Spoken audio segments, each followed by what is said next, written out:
তিনজন সন্তানকে বাবা সম্পদ বন্টন করে দিল।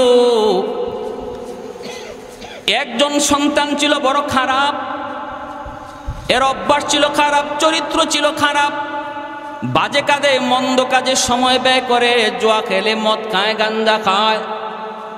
বাবা ওই ছেলেটারে সম্পদ দিল, অল্প দিনের ভিতরে সম্পদ বিক্রি করে মানুষের কাছে ঋণগ্রস্ত হয়ে গেল। মানুষ তার বাবার কাছে বলতেছে, তুমি তো এত ভালো মানুষ, কিন্তু পোলাটা এত খারাপ হলো কেমন করে? আজকে এতদিন যাবৎ আমার টাকা দেয় না, পাওনা টাকা দেয় না, এত টাকা ঋণ পাই, ডাইনে বামে কত মানুষ কত কিছু কয়। বাবা এক পর্যায়ে ওই মানুষের ঋণগুলা শোধ করে।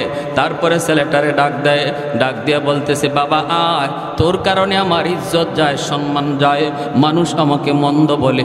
বাবা আয়, তোরে আমি একটা কাজ দিয়ে দিই, তোরে আমি একটা ডিউটি দিয়ে দিই, আর মানুষের কাছে গিয়ে তুই হাত পাতবি না, আর কোনো কিছু বিক্রিও করবি না। নে, তোরে আমি বাড়িটা দিলাম, চলার জন্য তোর একটা গাবি দিলাম, গাবি। এই গাবিটা 10 দুধ দেয়, প্রতিদিন দুধ তুই বিক্রি করবি, বিক্রি করে যেই টাকা মিলবে ওই টাকা দিয়ে তোর সংসার সুন্দরে চলবে, কারো কাছে হাত পাততে হবে না, ঋণ আনতে হবে না। সাবধান, এই গরুটারে যত্ন করবি, গরুটারে যত্ন করবি, গরুর দুধ বিক্রি করে তোর সংসার চলবে, কোনো অসুবিধা নাই। কিন্তু সাবধান, গরুটা বিক্রি করবি না, তোর তো বিক্রি করার বড় বদ অভ্যাস, কিছু দিলেই তো তুই বিক্রি করে ফেলো। এ বাবা, এই গরুটা বিক্রি করবি না, গাভীটা বিক্রি করবি না। যদি তোর কোনো সময় বিক্রি করতেই হয়, আমি বাবারে খবর দিবি, আমারে অন্তত জানাবি, আমারে না জানায় তুই কিছু করবি না। ছেলে কয়, ঠিক আছে আব্বা। এই বইলা গাভীটা নিয়ে গেল, চলতেছে, দিন যায় রাত যায়, ভালোই তো চলছে, কিন্তু অভ্যাস যার খারাপ সহজে ভালো হয় না, ঠিক কিনা জোরে কর? অভ্যাস যার খারাপ সহজে ভালো হয় না। কিছুদিনের ভিতরেই দেখা গেল বাজারে নিয়ে গাভী উঠাইছে বিক্রি করার জন্য। মানুষজন দৌড়ে আসছে তার বাবার কাছে, তোমার পোলায় তো তোমার দেওয়া গাভীও বাজারে বিক্রি করে ফেলতেছে। বাবা দৌড়ে গেছে বাজারও গিয়ে রশিটা ধরছে, দুইরা কয়ে, পোলা কিরে, তোরে না বারবার বলছিলাম এই গাভীটা বিক্রি করিস না, তাহলে বাজারও নিয়ে উঠাইলি কেন? পোলায় কয়, আমার গরু আমি বেচমু, তোমারে আবার জিগাইমু কেন? হ্যাঁ, এমনও কিছু আদর্শ সন্তান আমাদের সমাজেও কিছু মিলে বাবার সাথে খারাপ আচরণ করে, এমন সন্তান সমাজে আসেনি না নাই? আসেনি না নাই? বনেরাই যুবক, দুনিয়া বরবাদ, আখেরাত বরবাদ। দুনিয়া তো পথ দেখবা না, আখেরাতেও তুমি জান্নাতের রাস্তা পাবা না যদি বাবার কলি যায়, মার কলি যায় ব্যথা থাকে। রেদার রব্বি ফি রেদাল ওয়ালিদাইন ওয়া সাকাতুর রব্বি ফি সাকাতিল ওয়ালিদাইন। আল্লাহর নবী বলে, যেই বাপ মা সন্তানের উপর রাজি, ওই সন্তানের উপর আল্লাহ রাজি হয়ে যান। যেই সন্তানের উপরে বাপ মা নারাজ, আল্লাহ তার উপরে নারাজ। ফিসাবের দরবারে করুণা হাতি দিয়েও আল্লাহকে রাজি করানো যাবে না যদি বাপ মা নারাজ থাকে। এখালি কমলা খাওয়ায় মারে খুশি করো যুবক, এখালি কমলা খাওয়ায় বাবারে খুশি করো। বাবার জন্য বাজার থেকে ঔষধ আইনা বাবারে খুশি করো, আল্লাহ খুশি হয়ে যাবে। ফিররে গরু খাওয়াইয়া খুশি করলে আল্লাহ খুশি, হাদিস পাওয়া যায় না। তাহলে বড় পীর হলো বাপ মা, ঠিক কিনা জোরে বলেন? এ যুবক, আওয়াজ দিয়া কও, বড় পীর কে? বাপ মা। হাজারো আব্দুল কাদের জিলানী তোমার জন্য যদি হাত বাড়ায় দোয়া করে, দোয়া কবুল হবে কি হবে না কোনো গ্যারান্টি নাই। কিন্তু ভাঙ্গা ঘরে বসে যদি তোমার মা তোমার বাবা হাত উঠায়, নবী বলে এই দোয়া কবুল হওয়ার গ্যারান্টি আছে। সালাসাতুন দাওয়াতুম মুস্তাজাবাতুন লা শাক্কা ফীহ, দাওয়াতুল মাজলুম ওয়া দাওয়াতুল মুসাফির ওয়া দাওয়াতুল ওয়ালিদ আলা ওয়ালাদিহি। তিন ব্যক্তির দোয়া বদদোয়া আল্লাহর দরবারে সরাসরি কবুল। মজলুমের দোয়া বদদোয়া, মুসাফিরের দোয়া বদদোয়া, আর বাপ মার দোয়া বদদোয়া। এই তিন ব্যক্তির দোয়া বদদোয়া দুটোটা আল্লাহর দরবারে সরাসরি কবুল। বাপ মা যদি দোয়া করে, দোয়াও আল্লাহর দরবারে কবুল। বাপ মা যদি বদদুয়া দেয়, অন্তর থেকে যদি বদদুয়া দেয়, বদদুয়া সরাসরি কবুল হয়ে যায়। যেই সন্তানের উপরে বাপ মার বদদুয়া, দুনিয়ার 1 নাম্বার ক্ষতি হলো তুমি জীবনে হায়াতের ভিতরে বরকত পাবা না। 2 নাম্বার হলো রিজিকের মধ্যে বরকত পাবা না। 3 নাম্বার হলো লেখাপড়ায় কোনোদিন উন্নতি পাইবা না। 4 নাম্বার হলো তোমার সন্তান কোনোদিন তোমার খেদমত করবে না। এটা দুনিয়ার নগদ শাস্তি। এই পুলায় কয় কি, কয় আমার গরু আমি বেচবো, তোমার আবার জিগাই মুখে। বাবা কয় এটাই কি কথা ছিল? তোরে আমি বারবার বললাম যদি একান্ত প্রয়োজনে বেচতেই হয় আমি বাবারে বলবি। কয় আমার মন চাইছে না, তোমারে কইছি না।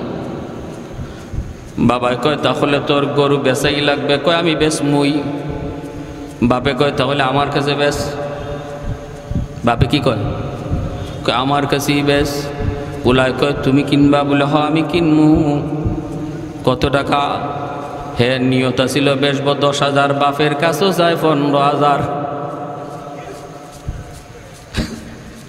বাপের কাছে যায়। বাপে কয় ঠিক আছে তোরে 15,000ই দিলাম। এই 15,000 দিয়েই বাবাই গরুটা কিনলো। কিনার পরে বাবা এইবার বলতেছে তোর জন্য আমার কাছে যেন আর কোনো বিচার আচার না আসে। দেখেন এখানে বাবা গরু দিল, বাবা এখন কিনলো কেডায়? কেন কিনছে বাবায়? কারণ বাবায় দেখতেছে পুলায় গরুটা বেচতেছে আরেক জায়গায়। ঠিক তেমনি ভাবে আল্লাহ পাক রব্বুল আলামিন আমার আপনারে জান দিছেন, মাল দিছেন, দিয়ে আল্লাহ বলছেন তুমি এইভাবে চালাও, জানটারে এইভাবে চালাও, মালটারে এইভাবে খরচ করো। এখন দেখা যায় আমরা ওই পোলার মতো আমার মর্জি মতো জান আরেক জায়গায় বিক্রি করে ফেলতেছি, মাল আরেক জায়গায় বিক্রি করে ফেলতেছি। তখন আল্লাহ কয় এরা বান্দা রাখ রাখ রাখ, তুই যখন বেচবি আমি আল্লাহর কাছে বেচ, আমি তোর জানমাল কিনে নিলাম। সুবহানাল্লাহ। বিনিময়ে তোমার জান্নাত দিলাম, জান্নাত কিনলাম। কি কেনার পরে আবার তোর কাছেই দিয়া দিলাম। কিনছি আমি, কিন্তু ভোগ করার অধিকার দিলাম তোমারে। এই দেহর দ্বারা, এই জানের দ্বারা, মালের দ্বারা যত উপকার লাভ করা যায় তুমি করো, আমি আল্লাহ লাগবে না। তুমি এই দেহ দ্বারা, এই মাল দ্বারা, জান দ্বারা উপকৃত হও। যদি তুমি আমাকে আমার দেওয়া, আমার কিনা ওই জানমাল আমার মর্জি মতো চালায়া তুমি কবরে যাইতে পারো আমারে বুঝ দিয়া, আমার মাল আমারে বুঝ দিয়া যদি কবরে যাইতে পারো, আমি আল্লাহ তোমার মাল তোমারে সঠিকভাবে বুঝাইয়া দিব। আর একটু জোরে সুবহানাল্লাহ। ভাইরা আমার, এজন্যই তো যুবক আজকের মাহফিল যুবকদের দ্বারা আয়োজন। যুবক এই রবিউল আউয়াল মাসে তুমি তোমাকে এইভাবে প্রস্তুত করো, আমি আমার জান, আমি আমার মাল নিজের মর্জি মতো ব্যয় করব না। কারণ এই জানমালের মালিক আমি না, মালিক আল্লাহ। যেই জিনিসের মালিক আমি না, মালিক আরেকজন, কিন্তু দখলে আমার। এই জিনিসের নামই হলো আমানত। আমানত কাকে বলে? যেই জিনিসের মালিক আমি না কিন্তু দখলে আমি। এই সমস্ত জিনিস হলো আমানত। আমানতের বস্তু ব্যবহার করার তরিকা হলো নিজের মর্জি মতো ব্যবহার করা যায় না, মালিকের মর্জি মতো ব্যবহার করতে হয়। 10,000 20,000 টাকা যদি আপনার কাছে কেউ আমানত রাখে, এই টাকা আপনি ইচ্ছা মতো খরচ করলে খেয়ানত হবে। বরং যে রাখছে মালিক যদি কয় এই 10,000-এর ভিতরে 100 টাকা অমুকরে দাও, 200 টাকা অমুকরে দাও, 300 টাকা অমুকরে দাও, এইভাবে সে যেই তালিকা তৈরি করে দেয়, ওই তালিকা মতো যদি তুমি 10,000 টাকা খরচ করো, তাহলে আমানতে আমানতদারি রক্ষা হলো। কিন্তু নিজের মর্জি মতো 1 টাকা ব্যয় করলে আমানতে খেয়ানত হয়। নবী বলে লা ঈমান লিমান লা আমানাতা লা, লা ঈমান লিমান লা আমানাতা লা, লা ঈমান লিমান লা আমানাতা লা। আল্লাহর নবী কয় যার ভিতরে আমানতদারি নাই তার ঈমান নাই, তার ঈমান নাই, তার ঈমান নাই। ভাইরা আমার, কষ্ট হলো মসজিদে গিয়ে নামাজ পড়ো। তোমার দেহের উপরে যদি কষ্ট লাগে, শীতের দিনে ঠান্ডা পানির কষ্ট রে যুবক। ও আল্লাহর বান্দা, তুমি বৃদ্ধ, আল্লাহর হুকুম মোতাবেক তুমি তোমার দেহটারে খরচ করলায়, আমানতদারি রক্ষা হলো। এরকম বৃদ্ধ এরকম যুবক কবরে যাইতে দেরি, আল্লাহ তারে জান্নাতের মালিক বানাইতে দেরি হয় না। আল্লাহ নবী রহমতের নবী মসজিদে নববীতে বসা একজন যুবকের ঘটনা শোনাই। দেখো এই যুবক তার জানমাল কিভাবে আল্লাহরে বুঝাইয়া দিছে। একটু মনোযোগ দিয়ে শোনো যুবক, রং তামাশা করে যৌবন কালটা তুমি নষ্ট করে দিও না, কারণ যৌবন কালটা হলো আল্লাহর ওলি হওয়ার বয়স। এই দুনিয়ায় যত আল্লাহর ওলি হয়েছেন সবাই যৌবনে আল্লাহর ওলি হয়েছেন। যৌবনকাল ইবাদতের কাল, যৌবনকাল ওলি হওয়ার কাল। মায়ার নবী মসজিদে নববীতে বসা, ওই অবস্থায় সাহাবায়ে কেরাম আল্লাহর নবীর চতুর্দিকে ঘেরাও দেয়া বসা। হঠাৎ করে আল্লাহর নবী দেখেন একজন সাহাবী বড় পাগল পারা হইয়া নবীর দরবারে হাজির। আল্লাহর নবী জিজ্ঞেস করতেছেন, কিরে সাহাবী, ব্যাপার কি এত পাগল হইয়া নবীর দরবারে? ঘটনা কি, কি সমস্যা তোমার একটু খুলে বলো। আল্লাহর নবী দেখেন তার সাহাবী সাদ আসলামী রাদিয়াল্লাহু তাআলা আনহু একজন টাটকা যুবক, কিন্তু চেহারা বড় কালো, এত কালোর কালো আরবের মানুষ তারে আরবের কাক কয়, গোরাবুল আরব কয়। ওই আরবের কাক কয়ে তারে ডাকি। চেহারার সুরত বেশি ভালো না, নাক কানের ভালো কোনো নমুনা নাই, রং অতি কালো, কাকের চেয়েও বেশি কালো। আল্লাহ নবী জিজ্ঞেস করেন, সাদ ঘটনা কি, এত পাগল হয়ে নবীর দরবারে? সাদ সালামি তখন বলতেছে, নবী গো আমি বড় পেরেশান, আপনার একখান হাদিস লই আমি বড় পেরেশান। নবী বলতেছে, কোন হাদিস? কয় হাদিস কানা হলো আন্নিকাহু মিন সুন্নতি ফামান রাগিবা আন সুন্নতি ফালাইসা মিন্নি। বিবাহ করা আমি নবীর সুন্নত। উপযুক্ত হওয়ার পরে, সামর্থ্য থাকার পরেও যে বিয়ে করলো না, সে আমি নবীর উম্মত না। ওগো নবী, হাদিস খানা আপনার কিনা একটু আমাকে বলুন। নবী বলতেছেন, হাদিস খানা তো আমার। ইয়া রাসূলুল্লাহ, আপনি বলেছেন উপযুক্ত হলো, বিয়ের বয়স হলো, এরপরে সামর্থ্য থাকলো, এরপরেও যদি বিয়ে না করে তাহলে আমি নবীর উম্মত না, আমি নবীর উম্মত না। কত বড় ধমকি, কত বড় ধমকি! আজকে আমাদের সমাজে যে যুবক বয়স হয়ে গেল বিয়ের, এরপরও বিয়ে বসে না, আল্লাহ নবীর চরম ধমক। যেই যুবক উপযুক্ত হয়েছে বিয়ে করার, এরপরও বাপ মাতার বিয়ে করায় না, মায়ার নবীর ধমকি, ফালাইসা মিন্নি, ফালাইসা মিন্নি, সে আমি নবীর উম্মত না। যদি আজকে আমাদের সমাজের যুবক যুবতীদেরকে তাদের বয়স হওয়া মাত্রই বিবাহ দেওয়ার চেষ্টা করা হইতো, চিন্তা করা হইতো, তাহলে সমাজে এতটা অপরাধ সমাজে থাকতো না। আর একটু দূরে কোন ঠিক কিনা? ইয়া মাশারাশ শাবাব মান ইসতাতা মিনকুমুল বাআতা ফালিয়াতাযাওয়াজ ফাইন্নাহু আগাদ্দু লিল বাসার ওয়া আহসানু লিল ফারাজ। নবী বলে, আরে যুবক, কাল করে শুনো, বয়স হয়ে গেল তোমার বিয়ে করার, এরপরও যদি বিয়ে না করো, আমি নবী বললাম বিয়ে করো, করার দ্বারা তোমার চোখটা নত হয়ে আসবে, লজ্জাস্থানের হেফাজত হবে। ভাইয়েরা খেয়াল করে শোনো, বিয়ের দ্বারা আল্লাহ পাক রিজিকের ব্যবস্থা করে, এটা নবীর হাদিস। বিয়ের আগে আমি মনে করতেছি বউ পালবো কেমনে, বউ চালাবো কেমনে, তাহলে আপনি আল্লাহ যে রাজ্জাক, রিজিক দেয় যে আল্লাহ, এই কথার উপর আপনার ইয়াকিন পুরাপুরি নাই। ঠিক কিনা জোরে কর? বুঝা গেল আপনি খাওয়ান, আপনি পালেন না, না, এখন আপনি একা, আপনার আল্লাহ খাওয়ায়। যখন আপনি হবেন 2 জন তখনও কে খাওয়ায়? যখন হবেন 4 জন তখনও কে খাওয়াবে? অতএব বিয়ের পরে অনেক মানুষের রিজিক খুলে গেছে, জীবিকার ক্ষেত্র খুলে গেছে, এমন প্রমাণ একটা দুইটা নয়, বহু প্রমাণ রয়েছে, বহু নজির রয়েছে। এজন্য বাপ মা যারা, অভিভাবক যারা, আপনাদেরকেও বলি, অনুরোধ করে বলি, উপযুক্ত যুবক, উপযুক্ত যুবতী, উপযুক্ত ছেলে আর উপযুক্ত মেয়ে বিয়ে বয়স হওয়ার পরেও যদি বিয়ে না করান, আর এই কারণে আপনার ছেলে যদি কোনো অন্যায় করে, মেয়ে যদি অন্যায় করে, তারা যেমন আল্লাহর দরবারে অপরাধী, বাপ মাও আল্লাহর দরবারে আসামি। কষ্ট পাইছেন আপনারা? আমার কথা কষ্ট পাইছেন? বাপ মাও সমান অপরাধী।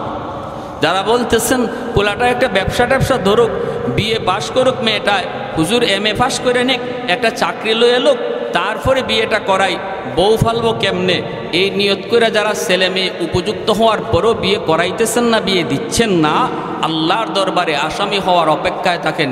এই যৌবনের পাগলামি যদি তারা করে, আর এই অপরাধী সে যেমন হবে, বাপ মা সমান অপরাধী হবে। এজন্য দুহাই সমাজকে বাঁচান। সাহাবী বলতেছে, ইয়া রাসূলুল্লাহ, ওগো নবীজি, আমি তো বিয়ে করার জন্য বিভিন্ন জায়গায় প্রস্তাব দিয়েছি, কিন্তু আমার কাছে কেউ বিয়া দেয় না। নবী বলে, কেন দেয় না? কয়, আমার মদিনায় কোনো বাড়ি নাই, মদিনায় কোনো ঘর নাই, আমি তো মক্কা থেকে হিজরত করে মদিনায় এসেছি। সাহাবায়ে কেরামের ভিতরে দুই দল, একদল মুহাজির আর একদল আনসার। মদিনার সাহাবীদেরকে আনসার বলা হয়, নবীর সাথে মক্কা থেকে যারা হিজরত করে মদিনায় এসেছে তাদেরকে মুহাজির বলা হয়। মুহাজিরদের মদিনায় কোনো নিজস্ব ঘর বাড়ি ছিল না, আনসাররা তাদেরকে জায়গা দিচ্ছেন। ওই রকম একজন মুহাজির সাহাবী হলেন সাদ সালামি। তিনি বলেন, নবী গো, আমি যে বিয়ে কইরা বউ আনমু, বউ রাখমু, কই ঘর নাই, বাড়ি নাই। আমার তো বাড়ি মক্কায়, আমার বাড়ি দখল করে রেখেছে আবু জাহেল, আমার বাড়ি দখল করে রেখেছে মক্কার উতবা সাহেবা, আমার বাড়ি তো দখলে আজকে বেদিনদের, বেঈমানদের। দিনের খাতিরে, ধর্মের খাতিরে আপনার মহব্বতে বাড়িঘর সব ছেড়ে এসেছি গো নবী, কিন্তু এখানে আমি আরেকজনের বাড়িতে থাকি, আমি এখন বউ আনলে কই রাখবো, এজন্য আমাকে কেউ বিয়ে দিতে রাজি হয় না। এটা হলো এক কারণ।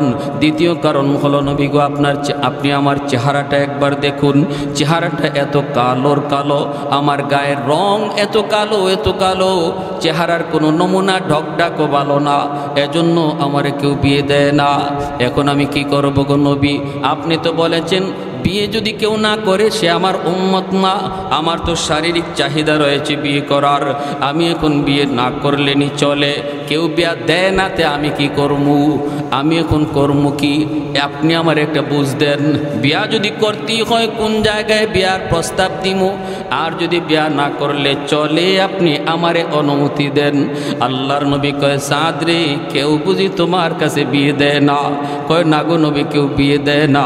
আল্লাহর নবী কয়, যাও, আমি নবী তোমারে পাঠাইলাম মদিনার অমুক একজন জমিদার, নতুন মুসলমান হয়েছে, তার একমাত্র একটা মেয়ে আছে, জমিদার, সম্পদের কোনো অভাব নাই, মেয়েটাও এত সুন্দর, মদিনার মানুষ তারে হুরে মদিনা কয়ে ডাকে, মদিনার হুর, মদিনার হুর, এত সুন্দরী, এত সুন্দরী। ওই মেয়েটার জন্য আমি তোমাকে পাঠাইলাম, বিয়ের প্রস্তাব লইয়া যাও। আরেকটু জোরে কন্যা সুবহানাল্লাহ। কে পাঠাইতেছেন? বলেন নবীজি। কে পাঠাইতেছেন? আমার নবী, রহমতের নবী পাঠান।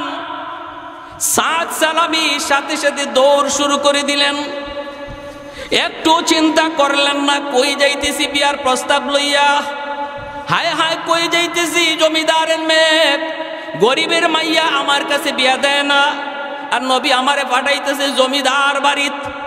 হায় হায়, বিশ্ব সুন্দরী মদিনার মানুষ যারে হুর কয়, হুর, আমারে কালো মাইয়াই কেউ দেয় না, নবী আমারে হুরের কাছে পাঠায়।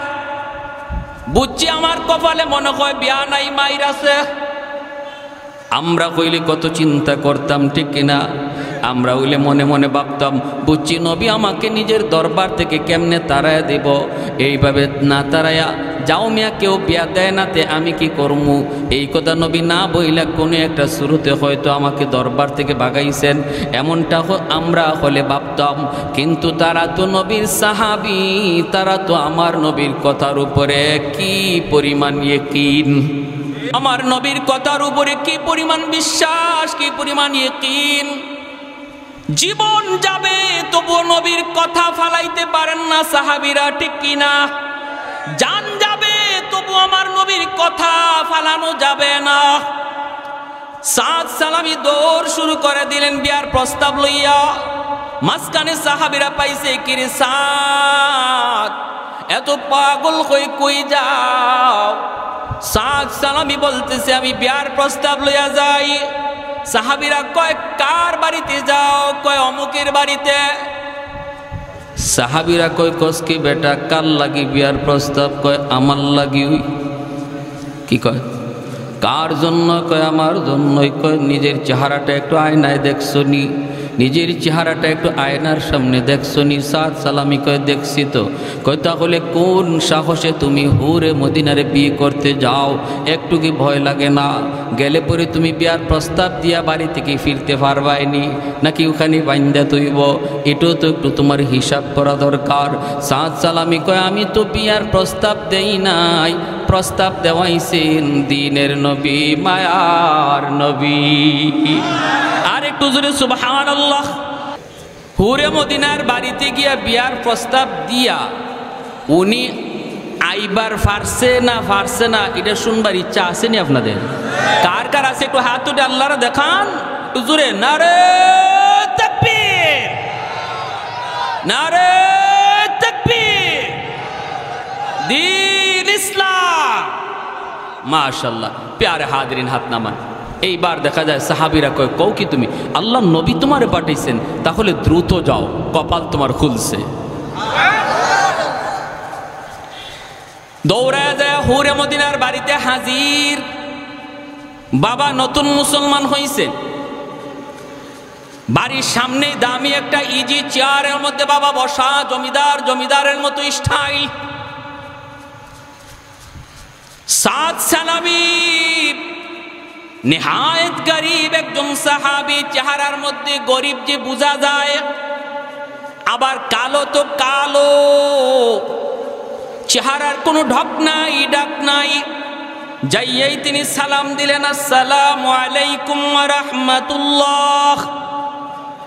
হুরে মদিনার বাবাই কয় ওয়া আলাইকুম আসসালাম ওয়া রাহমাতুল্লাহ। সালাম দেওয়ার সহি তরিকা কিভাবে? আসসালামু আলাইকুম ওয়া রাহমাতুল্লাহ, এতটুকু পর্যন্ত বলা, এটা হলো সালামের সহি তরিকা।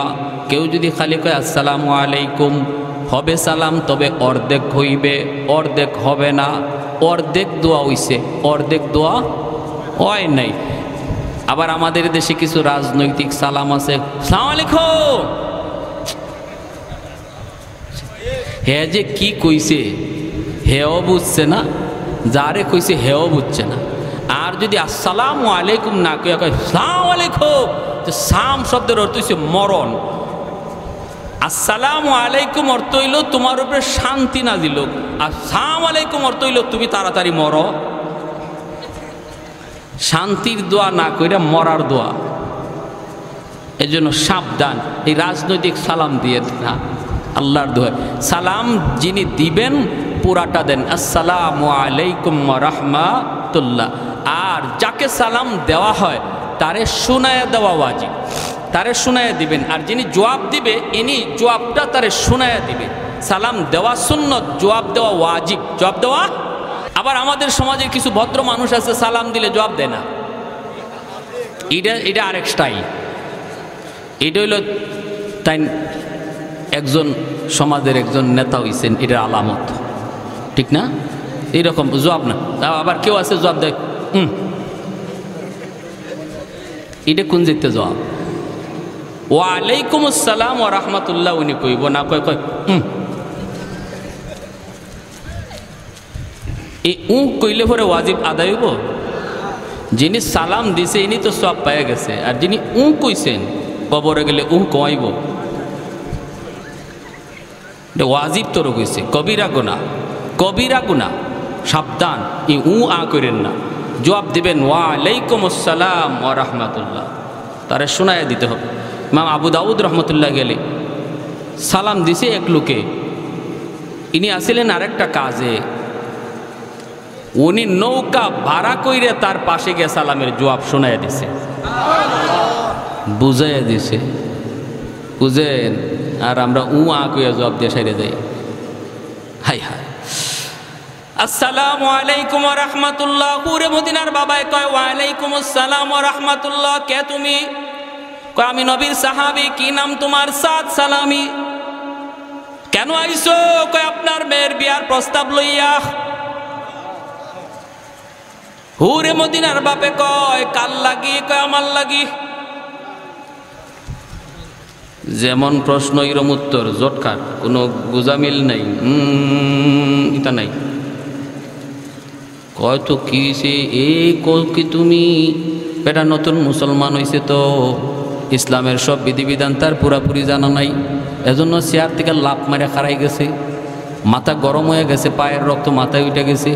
কয় কি নাকের সেন্টার ঠিক নাই, টুটের সেন্টার ঠিক নাই, রঙের কোনো ফাত্তাই নাই। আর আমার মেয়ে হইল মদিনার বিশ্ব সুন্দরী। হুরে মদিনা মানুষে কয় হে বলে আমার মেয়ের লাগি বিয়ার প্রস্তাব লিয়ে আইছে। হুরে মদিনার বাবা দাঁড়ায় কয় হুশ আসেনি তোমার? কয় 100%। নিজের চেহারাটা আয়নার সামনে দেখছো নি? কয় প্রতিদিন দেখি। হয়তো কেমনে তুমি সাহস করছো? কয় আমি তো করি নাই। কে করাইছে? কয় আমার নবী পাঠাইছে। আল্লাহু আকবার, সুবহান। নতুন মুসলমান হয়েছে তো এরপরও হজম করতে পারে না, কারণ রাগটা বেশি হয়ে গেছে। হুট করে যদি কেউ রাগ হয়ে যায়, হুট করে ঠান্ডা হওয়া যায় না, একটু সময় লাগে। এজন্য নবী কয় বেশি রাগ হয়ে গেলে পরে বসে যাও, এরপরও যদি না থামে শুয়ে যাও, এরপরও যদি না থামে ওযু করো। ঠিক কিনা? আল্লাহ নবী কয় কুস্তির মধ্যে যে যারে হারায় সে বাহাদুর নয়, রাগ যে হজম করতে পারে সে হলো বাহাদুর। সে হলো বউয়ের সাথে রাগ হয়ে গেছে, যুবক একটা নিরীহ মহিলা, মা বাবা সব চাইরা, ভাই বোন সব চাইরা, স্বামীর হাত ধরে অচেনা জায়গায় এসেছে। এই জায়গাতে আপন বলতে তার কেউ নাই, আছে শুধু একমাত্র তুমি স্বামী। স্বামীটার হাত ধরে শিশুকাল থেকে যাদের মায়া মহব্বত পায়া মেয়েটা বড় হয়েছে, সে তোমার হাত ধরে চলে এসেছে। এখানে তার মা নাই, ভাই নাই, বাবা নাই, বোন নাই, কেউ নাই। তুমি তারে মারলেও কেউ ফিরাইতে আসবে না, তুমি তারে ধমক দিলেও কেউ জবাব তারে দিবে না। অতএব স্ত্রীর কথায় যদি তুমি কখনো গুসা হয়ে যাও, তারে ধমক দেওয়া বাহাদুরি নয়, হাত তোলা বাহাদুরি নয়। নবী কয় গুসাটারে যদি থামাইতে পারো তুমি বাহাদুর। তুমি একজন আদর্শ স্বামী, তুমি আদর্শ স্বামী। স্ত্রীর সাথে যদি হজম করতে পারো, মহিলা মানুষ বাঁকা হাড় দ্বারা সৃষ্টি, একটু কথাবার্তা একটু তেরা বেড়া হইবই, এটা তোমার হজম করাটা হলো বাহাদুরি। ঠিক কিনা? হজম করাটা হলো বাহাদুরি। একটু চিন্তা করে দেখো, যদি আল্লাহ সিস্টেম পাল্টাইয়া দিত যে বিয়ার পরে বউ জামাইয়ের বাড়িতে যাওয়া না, জামাই বিয়ার পরে বউর বাড়িতে গিয়ে থাকতই, যদি ইসলামের সিস্টেমটা এমন হইতো আর ওই বাড়িতে আপনি একা একা থাকতেন আর এরকমভাবে কথায় কথায় আপনারে কেউ ধমকাইতো, তাইলে কেমন লাগতো? দুই একটারে খুন করে রাতের অন্ধকারে আইতেন আপনি, ঠিক না? দেখতেন দুই একজন খতম হয়ে গেছে, এরপরে আপনি আইতেন, নাইলে যাইতেন গা বাইকে। এই জায়গায় একজন মহিলা, সে এখানে কত আর হজম করবে? চোখের পানির ফুটা যদি রাতের অন্ধকারে ফালায়, আল্লাহর আদালতের ফাইলে জমা হবে, কারণ সে মাজলুম, সে এখানে নিরীহ, তার সাপোর্ট নেওয়ার কেউ নাই, তার পক্ষ নেওয়ার এখানে কেউ নাই, কারণ তার রক্তের কেউ এখানে নাই। অতএব যদি পাক করে গিয়ে এক ফোঁটা চোখের পানি ফালায়, মনে রাখো স্বামীরা, আল্লাহর আদালতে তুমি সবচেয়ে বড় আসামি হবে স্ত্রীর মামলায়। যে সমস্ত স্বামীরা স্ত্রীর মামলায় আল্লাহর আদালতে আসামি হবে, সহজ না মুক্তি পাওয়া। মা বাবার মামলায় যে সন্তান আসামি হবে, সহজ না মুক্তি পাওয়া। সাবধান, মানুষের মামলা দুনিয়াতেই ডিসমিস করেন, আল্লাহর আদালতে নিয়ে কেউ উঠেন না। এটা বড় খতরনাক এক আদালত, যে আদালতে ঘুষ দেওয়ার কোনো সিস্টেম নাই। দুনিয়া জজ সাহেবরে ঘুষ দিতে পারবেন, উকিল একটা না 10টা ধরতে পারবেন, হাসরের মাঠে আল্লাহরে ঘুষ দেওয়ার ক্ষমতা আসেনি, ফোন করার সিস্টেম আসেনি। জজ সাহেব, অত নম্বর মামলা, অত নম্বর আসামি, আমার হালার ঘরের দুলাবাই গোলের বাতিজা, আসেনি না নাই? মন্ত্রীর বাতিজা, মন্ত্রীর দুলাবাই, মন্ত্রীর শালা, এই ধরনের কথা কয়ে কত মামলার কত আসামি খালাস পেয়ে যায়। আল্লাহর আদালতে আসেনি সিস্টেম এই ধরনের ফোন করার কোনো সিস্টেম? আমার ভাইরা বন্ধুরা, জন্য যুবক, ওই আল্লাহর বান্দা গুসা হয়ে গেছে অনেক, ডাক দিয়া বলতেছে, রে সাদ, নবীর উপর ঈমান এনেছি, আল্লাহ নবীর সব কথা মানি, কিন্তু এই কথাটা মানতে পারলাম না, কারণ আমি আমার মেয়ের বাবা, আমি তার ওলি, আমি তার অভিভাবক। আর ইসলামের বিধান হলো অভিভাবক যারে পছন্দ করে, যেখানে পছন্দ করে সেখানে বিয়ে দিবে। অতএব আমি আমার মেয়েকে তোমার কাছে বিয়ে দিতে পারি না, যাও তুমি আমার বাড়ি থেকে বের হয়ে যাও। এই বইলা সাদ সালামীকে হুরে মদিনার বাবা বাড়ি থেকে তাড়ায় দিছে। এনিও মনে কষ্ট নিয়ে চলে আসতেছেন। বলুন তো দেখি, কেউ যদি বলে আমি নবীর আশিক কিন্তু নবীর কথা মানি না, এ আশিক না বাটফার? আরো জোরে, আরো জোরে। কেউ যদি কয় আমি নবীর আশিক, মিছিলের আগে থাকে, জিলাপির আগে খায়, কিন্তু মুখে নবীর সুন্নত দাড়ি নাই, এ আশিক না বাটফার? আমি কইছি না, আপনারা আমার রাস্তাতে আবার আটকেন না। বাপরি মিছিলের আগে লাঠি লইয়া হাজির, মিলাদুন নবী পালন করো, সিরাতুন নবী লাথি মারো, নাউজুবিল্লাহ জোরে কোন।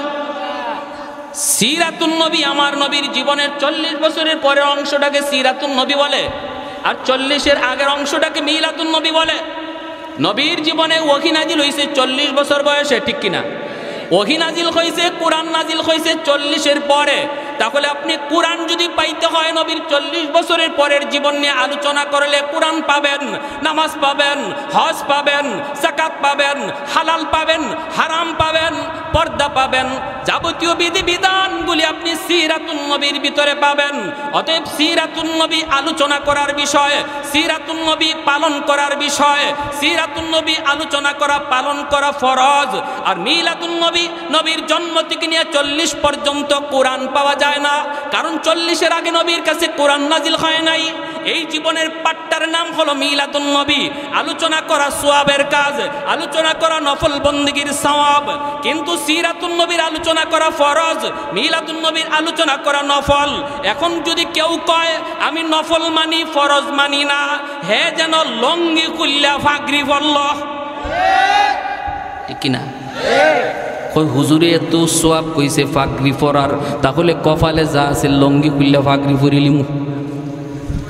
হ্যাঁ, সতর ফরজ, লঙ্গি পরা হইল ফরজ, ফাগরি পরা হইল নফল। হে নফলের লাগি ফরজ ছেড়ে দিছে।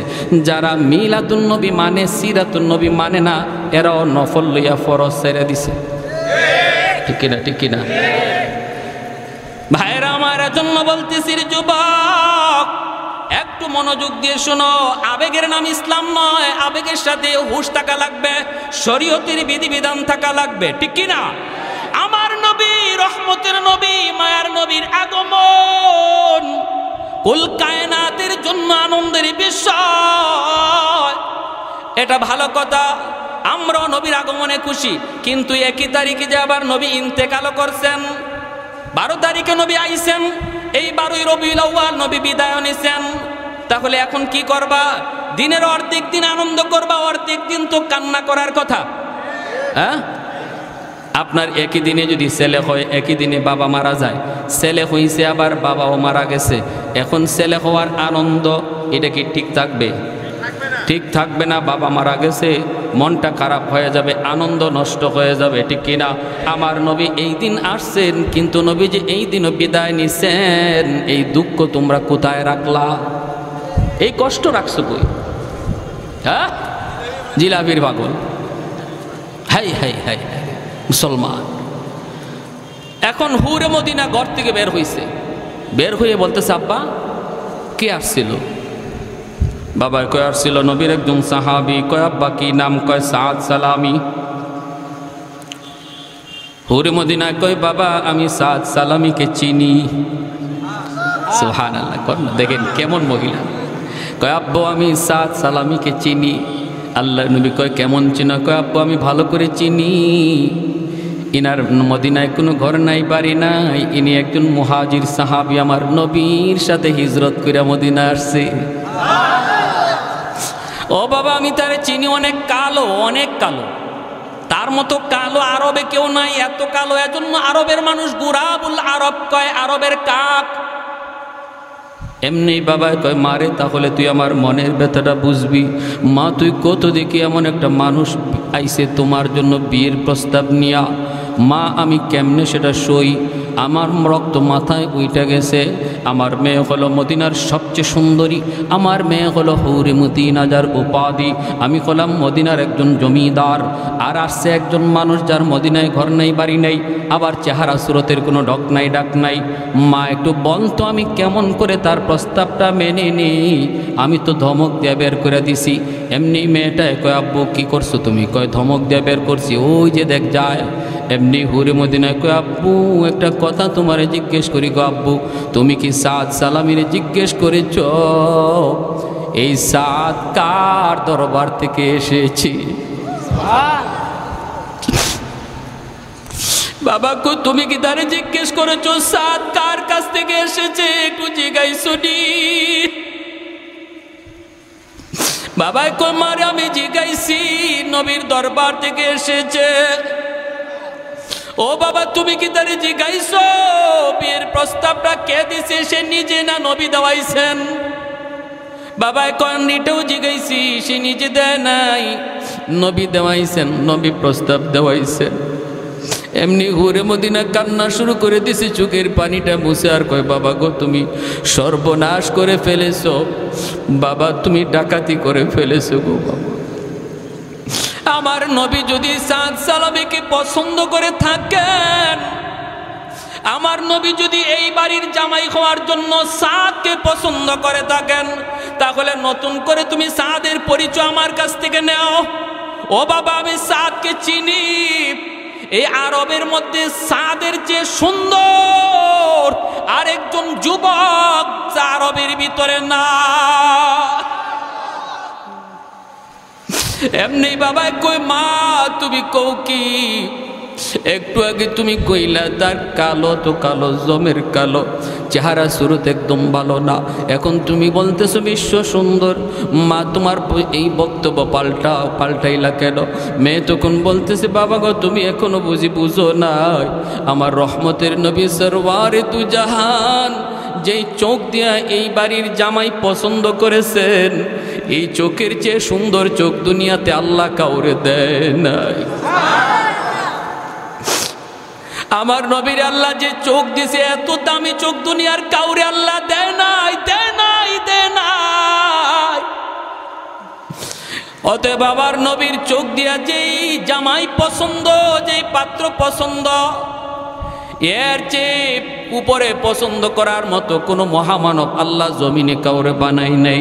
বাবা তুমি মস্ত বড় ভুল করে ফেলেছো, তাড়াতাড়ি করে তুমি যাও নবীর দরবারে, যায় বলো এই বিয়েতে আমি রাজি, তুমিও রাজি, তাড়াতাড়ি করে যেন পাত্র সাজায় গোছে নবী যেন পাঠায় দেয়। পাঠাইতে দেরি, বিয়া হইতে দেরি হবে না। আরেকটু জোরে সুবহানাল্লাহ। तकबीर में कलमा में नमाजों में अज़ा में, तकबीर में कलमा में नमाजों में अज़ा में, है नाम ये लाही से मिला नाम मुहम्मद, है नाम ये लाही से मिला नाम मुहम्मद। महबूब ने कहा सल्ले अला नाम मुहम्मद, आको की जिया दिल की जिला नाम मुहम्मद, आको की जिया दिल की जिला नाम मुहम्मद। একটু জোরে আল্লাহু আকবার। বাইরে ঘটনা পরে আরো অনেক সিরিয়াস, সব ঠিক, এরপরও কিন্তু বিয়াটা হয় নাই। এরপরও সব ঠিক, এরপরও বিয়াটা হয় নাই। কার কার শুনবার ইচ্ছা হাত উঠে আল্লাহর একটু দেখাও।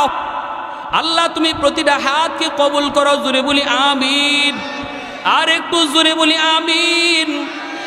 ভাইয়েরা আমার, বাবা দৌড় শুরু করেছে নবীর দরবারে। বাবাই কইতেছে মারে তুই আমার ঘুম ভাঙায় দিলি, আমি তো ঘুমাইছিলাম, আমি বুঝি নাই রে মা, বুঝি নাই, তুমি আমার ঘুম ভাঙায় দিছো। এই বইলা বাবা দৌড় নবীর দরবারে যায় বলতেছে ইয়া রাসূলুল্লাহ সাদ সালামি নবীকে যে খবর পৌঁছানোর আগেই হুরে মদিনার বাবা নবীর কাছে পৌঁছে গেছে। আল্লাহ নবীর কাছে এই খবর সাদ পৌঁছাইতে পারেন নাই, এর আগেই হুরে মদিনার বাবা যায় হাজির। বলতেছে নবী গো, আপনার সাহাবী সাদ সালামিকে আপনি জামাই বানায় পাঠায় দেন, বিয়েতে আমার মেয়ে প্রস্তুত, আমার মেয়ে বাসের ঘরে সেজে সুজে বসা আছে, পাঠাইতে দেরি হবে, বিয়ে হতে দেরি হবে না। আল্লাহর নবী রহমতের নবী সাহাবায়ে কেরামদেরকে ডাকলেন, সাহাবীরা কে কোথায় আছো, তাড়াতাড়ি করে তোমরা জমা হও, তোমাদের ভাই সাদ সালামি জমিদার বাড়িতে বিয়ে করতে যাবে। খালি হাতে কেমন করে যায়, জমিদার বাড়িতে বিয়ে করতে যাবে, একটু চাঁদা কালেকশন করো, তোমরা কিছু সাহায্য করো। সাহাবায়ে কেরাম তারা একত্রিত হয়ে গেলেন, যে যা পারতেছেন সাহায্য করছেন। বস্তা ভরা টাকা হয়ে গেল। সাহাবীরা একজন আর একজনের দিকে তাকায়, আবার সাদের দিকে তাকায় মুস্কি হাসে। সাহাবীরা কয়, সাদ রে কেমন চান কপাল লইয়া আইসু, প্রিন্সের মতো আমাদের এক একজনের চেহারা, এরপরও হুরে মদিনাকে বিয়ে করার স্বপ্ন দেখতে পারি নাই, আর তোমার চেহারা তোমার কাছেই ভালো লাগে না, তবুও তুমি হুরে মদিনা পায়া গেছো, কেমন চান কপাল লইয়া আইসো। জোরে কন্যা সুবহানাল্লাহ। ভাইরে জন্য মনে রাখবা, যে সমস্ত পুরুষেরা খুব সুন্দর পুরুষ, সুটাম দেহের পুরুষ, চেহারা বড় সুন্দর, কালো বউ পাইছেন আফসোস কইরেন না, কারণ এটা তকদিরের ফয়সালা। হ্যাঁ, আর যারা বউ পাইছেন খুব সুন্দর, নিজে খুব কালো, শুকরিয়া আদায় করেন। কি আদায় করেন? এটা কে মিলাই দিছে? বস্তা ভরা টাকা নিয়ে সাদ সালামি মনের আনন্দে রওনা দিছে বিয়ে করার জন্য, বাজার করবে বাজার। মনের ভিতরে কত আনন্দ, বাজারে গিয়ে মনের আনন্দে তিনি সদাই কিনলেন, অলংকার কিনে ফেললেন, শাড়ি কিনে ফেললেন। ওই অবস্থায় মনের আনন্দে ঘোড়ার পিঠে মাত্র উঠছেন তিনি, ঘোড়ার পিঠে উইটা তিনি রওনা দিবেন। এইদিকে হুরে মদিনার বাড়িতে অসংখ্য অগণিত মানুষের আনাগোনা, জমিদার মানুষ, মদিনার ভিআইপি মানুষগুলাকে তিনি দাওয়াত করেছে। আবার হুরে মদিনা বান্ধবীদেরকে দাওয়াত করে এনেছি। রম রম করতেছে পুরা বাড়িটা, মানুষই গিজগিজ করতেছে, সবাই অপেক্ষায় নতুন জামাই আসবে। এই অবস্থায় বাসর করে বান্ধবীরা হুরে মদিনাকে সাজায়। হুরে মদিনা বহু খুশি।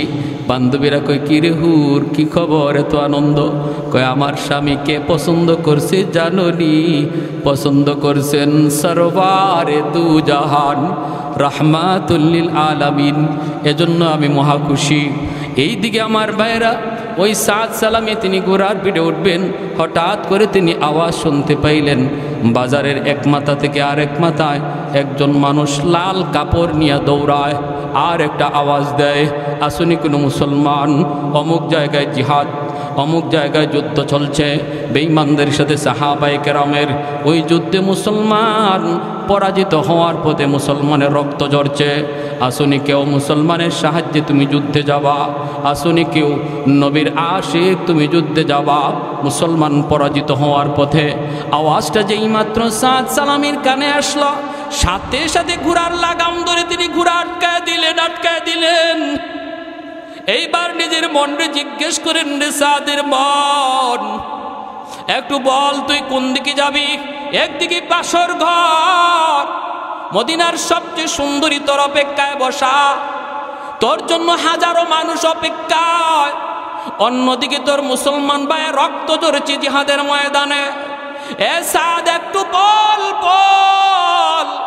তুই কি বাসর ঘরে যাবি নাকি গলা কাটতে জিহাদের ময়দানে যাবি? নিজের মনরে যখন প্রশ্ন করেছেন, তখন সাদের মন জবাব দেয়া কয়, রে সাদ, আমার নবী বলেছেন, আল মুসলিমুন কাজাসাদিন ওয়াহিদ ইনিস্তাকা আইনু ইস্তাকা কুল্লুহু, সমস্ত মুসলমান একটা দেহের মতো। দেহের কোনো একটা অঙ্গ আঘাত পাইলে যেমন সারা দেহে আঘাত অনুভব হয়, পৃথিবীর কোনো প্রান্তে কোনো মুসলমানের কান্নার আওয়াজ যদি শুনো, মনে করবা এটা তোমার নিজের কান্না। পৃথিবীর কোনো প্রান্তে কোনো মুসলমান ভাইয়ের রক্ত ঝরে, নবী বলেন, মনে করবা এটা তোমার গায়ে রক্ত ঝরছে।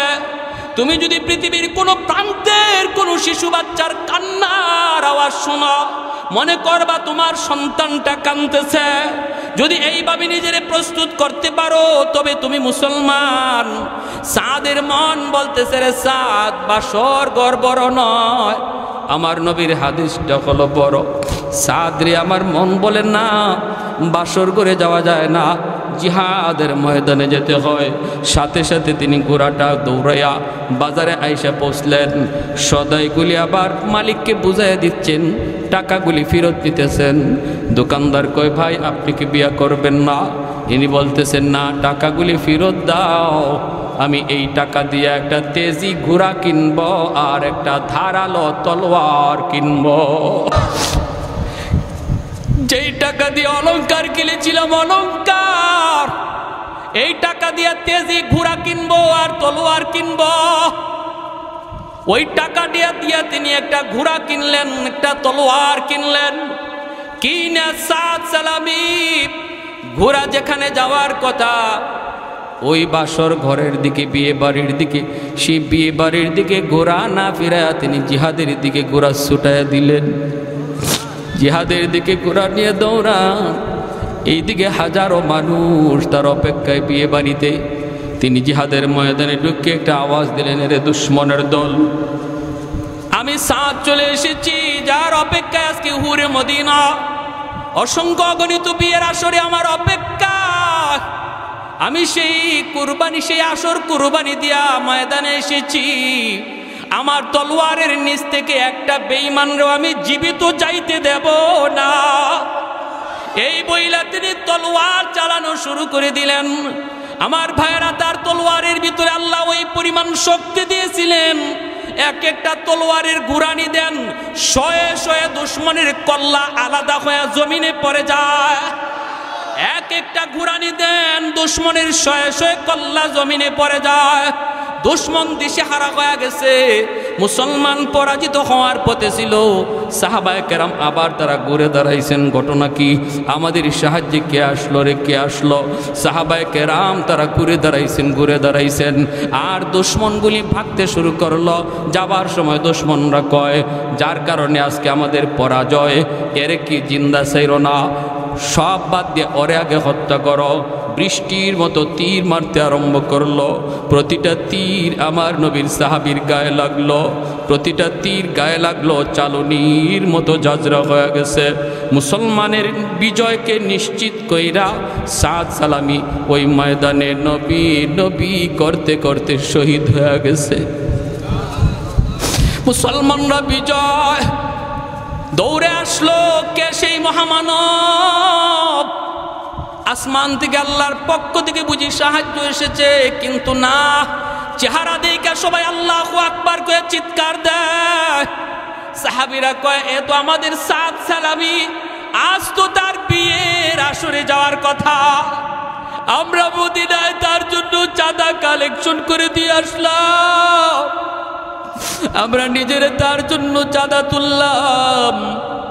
আজকে তার জীবনের সবচেয়ে আনন্দের দিন, তার জীবনের সবচেয়ে আনন্দের দিন। সাদ তো মনে হয় বিয়ের আসরে যায় নাই, আমাদের সাহায্যে যুদ্ধে চলে এসেছে। একজন সাহাবী কাঁদতে কাঁদতে মদিনায় নবীর দরবারে হাজির। আমার নবী মসজিদে নববীতে বসা। সাহাবী কান্দে আর কয়, নবী গো, অমুক যুদ্ধে আমরা বিজয় লাভ করেছি। আল্লাহ নবী কই, বিজয় লাভ করেছো তো আবার কান্দো কেন? সাহাবী চোখের পানি মুছে আর কই, নবী গো, আমাদের বিজয় নিশ্চিত করেছে আপনার সাহাবী। নবী গো, আমার সাহাবী কে? আপনার সাহাবী সাদ সালামি। আল্লাহ নবীর চোখ দিয়ে দর দর করে পানি পড়তে শুরু হলো। নবী নিজেও কান্দে আনার বলেন, সাহাবীটা তুমি কও কি, আমার সাদ তো আজকে বিয়ের আসরে যাওয়ার কথা, আজকে তো হুরে মদিনার সাথে তার বিয়ে হওয়ার কথা। কয়, নবী গো, আপনার সাহাবী বিয়ের আসরে যায় নাই। ও গো নবী, জান মাল আল্লাহর রাস্তায় আল্লাহর কাছে বিক্রি, এর প্রমাণ পেশ করেছে, নজরানা পেশ করেছে। জিহাদের ময়দানে সে শহীদ হয়ে গেছে। আল্লাহর নবী রহমতের নবী তখন বলতে, আমাকে ময়দানে নিয়ে চলো, আমার সাদের লাশ আমি নবী নিজের হাতে কবরে রাখবো। আমি সাদের জানাজার নামাজ পড়াবো। নবী জানাজার নামাজ পড়ে যখন লাশটা নিয়ে রওনা দিচ্ছেন, সাহাবাই কেরাম দেখেন নবীজি জমিনের মধ্যে পা ভালো করে লাগান না, উকি দিয়ে নবী হাঁটতেছেন। সাহাবিরা কয়, নবী গো আপনি পা জমিনে লাগান না, কষ্ট হইতেছে গো নবী। আল্লাহ নবী কয়, রে সাহাবিনা শুনো, এই পরিমাণ রহমতের ফেরেশতা জমিনে নাজিল হইছি, আমি পা রাখার জায়গা পাইতেছি না। উপরের দিকে নবী তাকায়, একবার তাকাইলে নবীজি হাসে, নিচের দিকে তাকাইলে নবী কান্দে। হযরত ওমর কয়, নবী গো আপনি উপরে তাকায় কাঁদে হাসেন, নিচে তাকাইলে কাঁদেন কেন? নবী বলে, রে ওমর, আমি আমার সাদের দিকে যখন তাকাই তার কুরবানির কথা ইয়াদ হলে পরে আমার চোখ দিয়া পানি আসে। আল্লাহর জন্য এতটা পাগল, এতটা পাগল। হাসরের ময়দানে যারা দুনিয়ার লোভে পইরা আল্লাহ বলে যাবে, তাদের সামনে আল্লাহ আমার সাদরে হাজির করবে। দুনিয়ার রং তামাশা, সুন্দরী বউ পাইয়া সুন্দরী প্রেমিকার তালে পইরা যারা আল্লাহ বলে গেছে, তাদের সামনে আল্লাহ আমার সাদরে হাজির করবে। একটু বল দেখি, তুই যার পাগল ছিলে আমার আল্লাহ কি ভুলে গেছিলে? তোর সেই প্রেমিকা, তোর সেই বউ, তোর সুন্দরী সেই বধূ, সে সুন্দরী ছিল না হুরে মদিনা সুন্দরী ছিল? আমার সাদ যদি এত সুন্দরীকে ত্যাগ করতে পারলো, কোরবানি দিতে পারলো, আল্লাহর জন্য তুই কেন পারবি না? আল্লাহর নবী কয়, আমি আমার সাদের দিকে তাকাইলা পরে চোখের পানি জড়ায় কান্দি। আসমানের দিকে যখন তাকাই তখন দেখি প্রথম আকাশে জান্নাতের হুররা নেমে এসেছে, আর ওদেরকে আল্লাহ পাক বাসর করে বসায় রাখছে জান্নাতি হুর। জান্নাতি হুরদের হাতে আমি মেহেদি দেখেছি, জান্নাতি হুরদের হাতে আমি অলংকার দেখেছি। ওই জান্নাতি হুররা আমার ডাইকা বলতেছে, নবী গো আপনার সাদরে আপনি তাড়াতাড়ি কবরে রাখুন। যেই সাদ দুনিয়ার হুরের মায়া কুরবানি দিয়া শহীদ হয়েছে, তারে কবরে রাখতে দেরি হবে আল্লাহ পাক আমাদের সাথে তার বিয়ে পড়াইতে দেরি হবে না। এজন্য আকাশের দিকে তাকাইলে পরে আমি হাসি। ভাইরা বন্ধুরা, আমার নবী রহমতের নবী কবরে নাইমা সেই সাদ সালামের দেহটাকে মাটিতে রাখলেন। এজন্য আল্লাহ বলতেছেন, ইন্নাল্লাহ আশতারা মিনাল মুমিনিনা আনফুসাহুম ওয়া আমওয়ালাহুম বিআন্না লাহুমুল জান্নাহ। নবী কবরে রাখছেন। এরপরে সাহাবীদের একটা কাণ্ড ঘটছে, কবরের উপরে একটা কাণ্ড ঘটছে। ভাইরা বন্ধুরা, কি কাণ্ডটা ঘটছে আমি একটু সময়ের ভিতরেই শেষ করব, বলবো। এর আগে শুধু একটা আবদার করি, বলুন, একটু আওয়াজ দিয়ে বলুন, আমার জান আর মালের মালিক কে? আর একটু জোরে কে? অতএব আল্লাহরে খুশি করতে যদি আমার জান দিতে হয়, অথবা আমার জানরে একটু কষ্ট দিতে হয়, নামাজ পড়তে যদি একটু কষ্ট হয়, ওযু করতে যদি একটু কষ্ট হয়, টাকা পয়সা আল্লাহর রাস্তায় দান করতে যদি একটু কষ্ট হয়, আল্লাহরে খুশি করতে কারা কারা রাজি? হাত উঠে আল্লাহরে দেখা। আল্লাহ তুমি প্রতিটা হাতকে কবুল করো, জোরে বলি আমিন। আর একটু জোরে বলি আমিন। একজন ভাই বলেন, আল্লাহর ঘর মসজিদের জন্য, আল্লাহরে খুশি করার জন্য নিজের মাল থেকে কিছু টাকা আল্লাহর ঘর মসজিদে দিবেন। দেখি কে সবার আগে হাতটা ওঠায়। কি লাগবো কি মসজিদের জন্য? বারান্দার কাজটা বাকি, লাগবে কি? সিমেন্ট লাগবে, রড লাগবে, ইট